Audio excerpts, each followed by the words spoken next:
বারোয়ারি পুজোর পাশাপাশি অবশ্যই বনেদি বাড়ির পুজো আপনাদের প্রত্যেকবার দেখিয়েছি। কাশিমবাজার রাজবাড়ি, সেখানে নিয়ে যাব আপনাদের। দর্পণে বিসর্জন ইতিমধ্যেই সম্পন্ন হয়েছে এবং দশমীর যে সমস্ত উপাচার রয়েছে সেই সমস্ত উপাচার হওয়ার পর মাতৃ প্রতিমা বিসর্জন। সিঁদুর খেলা মেতে উঠলেন রাজ পরিবারের সদস্যরা।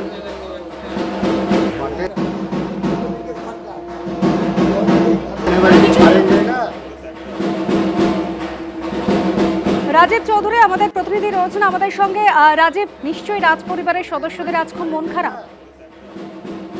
একেবারে রাজ পরিবার জুড়ে একেবারে বিষণ্ণতার যে সুর সেটা বেজে উঠেছে রাজ পরিবার জুড়ে, এবং একেবারে বিদায়ের পর্ব শেষ হয়েছে অল্প কিছুক্ষণ আগেই এবং সিঁদুর খেলাও শেষ হয়েছে, এবং তার পরবর্তী যে সমস্ত উপাচার রয়েছে এই মুহূর্তে সেগুলো রাজ পরিবারের পক্ষ থেকে সেগুলো করা হচ্ছে, এবং আগামী বছরের যে কাঠামো সেই কাঠামোরও পুজো এরপরে হবে, এবং তারপরেই এবারের মতো যে শারদ উৎসব তার রাজ পরিবারের শেষ হবে। রয়েছে বিভিন্ন সাংস্কৃতিক অনুষ্ঠান, এবং এই 4 দিনের যে ওই উৎসব রাজ পরিবারের তার প্রস্তুতি কিন্তু অনেক দিন আগের থেকেই চলে, এবং সেই প্রস্তুতি সম্পন্ন হয়ে যাওয়ার পরে আজকে কাশিমবাজার রাজবাড়ি জুড়ে এই মুহূর্তে শুধু বিষণ্ণতার সুর। কিন্তু আবার নতুন বছরের জন্য কিন্তু তারা যে প্রতিমা আসবে তার কাঠামো তারা কিন্তু এই মুহূর্তে তারও পুজোর একটা প্রস্তুতি শুরু করেছে। একেবারে অনেক ধন্যবাদ রাজীব।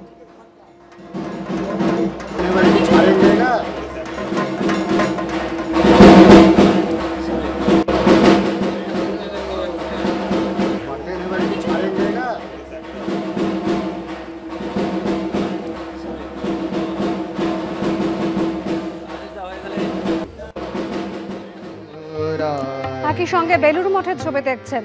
আজ সকালে দশমী পুজো প্রথা মেনে রীতি মেনে সমস্ত পুজো সম্পন্ন হওয়ার পর মায়ের বিসর্জন।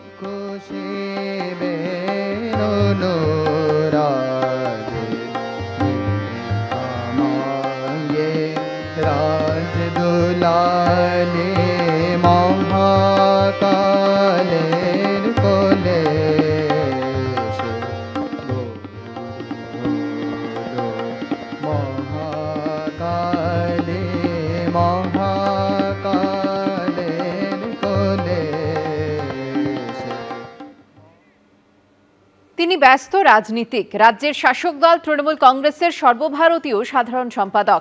সেই অভিষেক বন্দ্যোপাধ্যায়কেই দুর্গাপুজোয় দেখা গেল একেবারে অন্য মেজাজে। অষ্টমীর পর নবমীতেও একাধিক পুজো মণ্ডপ ঘুরে দেখলেন তিনি।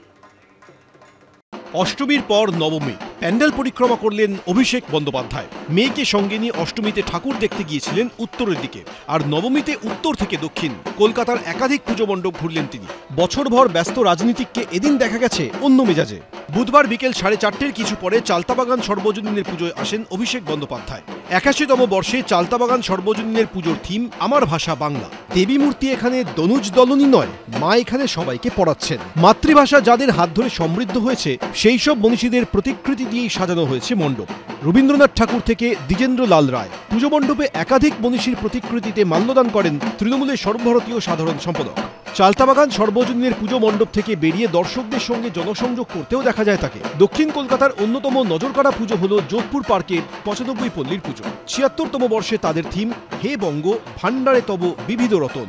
ঈশ্বরচন্দ্র বিদ্যাসাগর, রাজা রামমোহন রায়, রবীন্দ্রনাথ ঠাকুর, মাইকেল মধুসূদন দত্তের মতো বাঙালি মনীষীদের প্রতি শ্রদ্ধা জানিয়ে সাজানো হয়েছে পুজো মণ্ডপ। নবমীর বিকেলে এখানে এসে প্রতিমা দর্শন করেন অভিষেক বন্দ্যোপাধ্যায়। পুজো মণ্ডপে উপস্থিত ছোটদের লজেন্স দেন অভিষেক বন্দ্যোপাধ্যায়। এদিন ত্রিধারা সম্মিলনীর পুজোতেও যান তৃণমূলের সর্বভারতীয় সাধারণ সম্পাদক।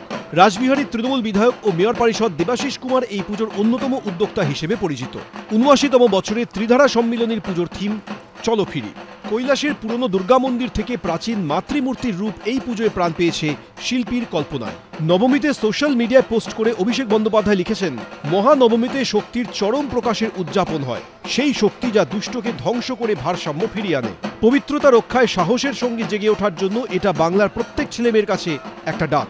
যেহেতু মা দুর্গা আমাদের শক্তি দিয়েছেন, আসুন আমরা মর্যাদা, ঐক্য এবং সমৃদ্ধির এক বঙ্গের স্বপ্ন দেখি এবং তার বাস্তবায়নের পথে এগিয়ে চলি। দীপক ঘোষ, ঝিলম করঞ্জাই, সৌমিত্র রায়, এবিপি আনন্দ, কলকাতা।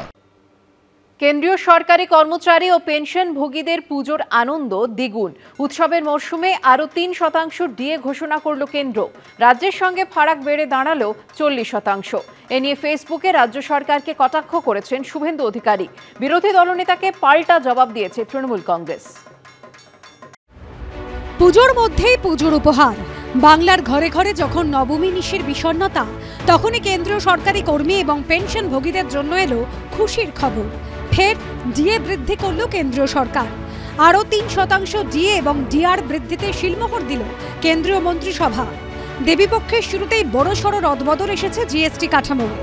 मैंने देशवासियों से भी ये वादा किया था कि इस दिवाली और छठ पूजा से पहले खुशियों का डबल धमाका होगा। বিষাদ বিজয়ের আগে নবমীতে কেন্দ্রের কর্মচারীদের উপহার দিল মোদী সরকার। বর্তমানে 55% হারে ডিএ পান কেন্দ্রীয় সরকারি কর্মী এবং পেনশনভোগীরা। 3% বেড়ে তা হল 58%। পশ্চিমবঙ্গে রাজ্য সরকারি কর্মচারীরা এখন ডিএ পান 18% হারে। ফলে কেন্দ্রের সঙ্গে ফারাক বেড়ে দাঁড়ালো 40%।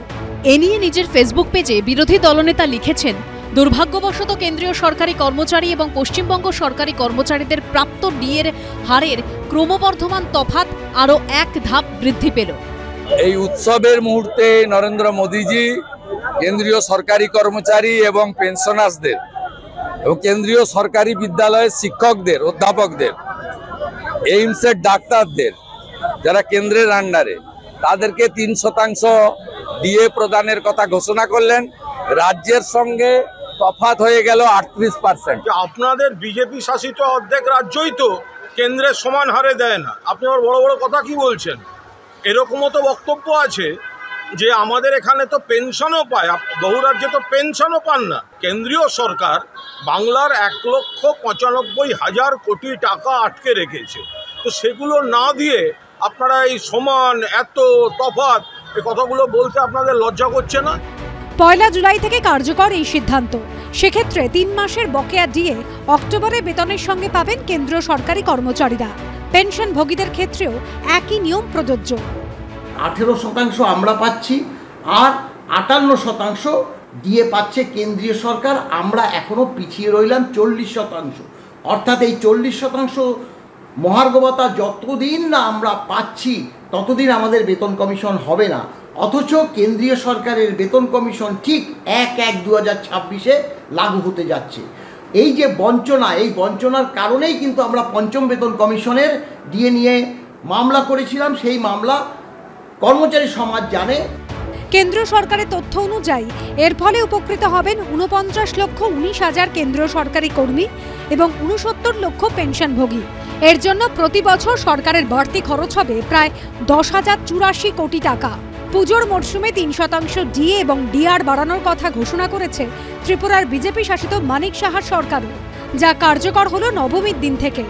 বুধবার থেকে 36% হারে ডিএ পাবেন ত্রিপুরার রাজ্য সরকারি কর্মচারীরা। দীপক ঘোষ ও বিশ্বজিৎ দাসের রিপোর্ট, এবিপি আনন্দ।